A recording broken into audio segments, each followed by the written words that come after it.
అందరికీ నమస్కారం. జూలై 10వ తేదీన దేశవ్యాప్తంగా కార్మికుల డిమాండ్స్ డే జరపాలని సిఐటియు పిలుపునిచ్చింది. కొత్తగా మూడోసారి నరేంద్ర మోడీ నాయకత్వంలో బీజేపీ ప్రభుత్వం ఎన్డీఏ గవర్నమెంట్ ఏర్పాటు అయిన తర్వాత దేశవ్యాప్త తొలి కార్మికుల నిరసన ఇది.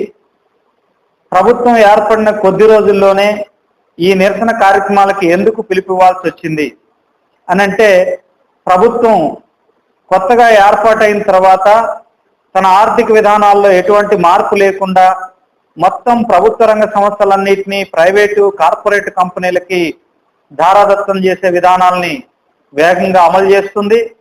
అందులో భాగంగా సింగరేణి లాంటి సంస్థకి బొగ్గు గనులు కేటాయించకుండా వాటిని ప్రైవేటు వాళ్ళకి వేలం పెట్టే ప్రక్రియను ప్రారంభించింది. ఉత్పత్తి రంగానికి సంబంధించిన పరిశ్రమలకి ప్రకృతి వనరులు ముడి సరుకులు లేకుండా చేయటం, ఉత్పత్తి ఆధారిత పరిశ్రమలన్నింటినీ ప్రైవేటు కార్పొరేట్ కంపెనీలకి అప్పజెప్పటం గతంలోనే బీజేపీ ఆ విధానాలకి తెరదీసింది. ఇప్పుడు వాటిని వేగంగా అమలు చేస్తుంది.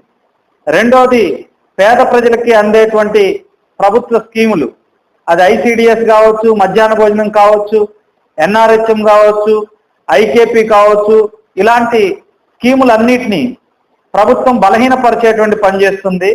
వాటికి బడ్జెట్ కేటాయింపులు మొత్తం కోత పెట్టేశారు. ఇప్పటికే ఐసిడిఎస్కి దాదాపుగా మోడీ గవర్నమెంట్ వచ్చిన తర్వాత 30% నిధులు కోత పెట్టారు. ఎన్ఆర్హెచ్ఎంకి నిధులు కోత పెట్టారు. ఆ స్కీముల ద్వారా లబ్ధి పొందేటువంటి పేద ప్రజానికానికి ఆ లబ్ధి చేకూరకుండా దూరం చేసి వాటిని ప్రైవేట్ సంస్థలకి, స్వచ్ఛంద సంస్థలకు అప్పగించే నిర్ణయాలు జరగబోతున్నాయి.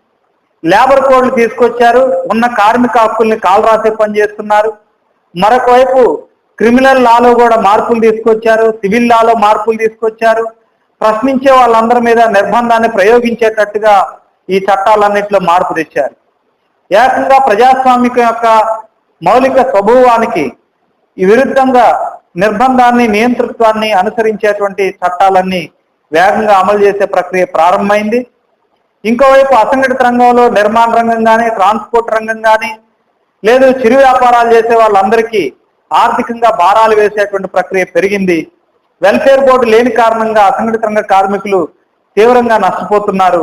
ఈ సమస్యలన్నిటి మీద రేపు జూలై 10న కేంద్ర ప్రభుత్వం యొక్క నిరంకుశ వైఖరికి నిరసనగా డిమాండ్ డే జరుగుతుంది. దీనిలో కార్మికులు పెద్ద ఎత్తున పాల్గొని జయప్రదం చేయాలని చెప్పి సిఐటిగా మేము విజ్ఞప్తి చేస్తున్నాం.